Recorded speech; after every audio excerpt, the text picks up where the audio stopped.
কালকেই এই সমন্বয় একটা লাথি মেরে বের করে দিবে।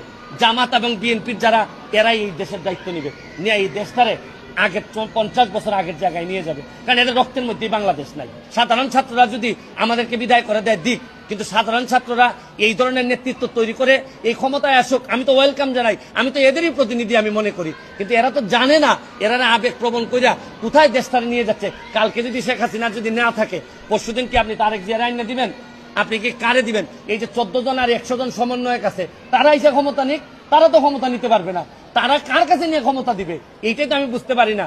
তারা ক্ষমতাটা নিয়ে কার কাছে দিবে ক্ষমতা বলুক যে আমি অমুক দিব। 14 জন বা 150 জন সমন্বয়ক যারা আছে, যারা দাবি করতেছে যে এই তারা এই দেশটারে রাষ্ট্রের সংস্কার করতে চায়, তাহলে তারা এসে বলুক তারা মন্ত্রী হইতে চায় বা তারা ক্ষমতা নিতে চায়। কিন্তু তারা তো, আমরা তো বুঝতেছি তারা আইসাই যেটা করবে এটা থেকে লাথি মেরে এদেরকে, যারা আজকে যদি এই সরকারের পতন হয়, কালকেই এই সমন্বয় একটা লাথি মেরে বের করে দিবে।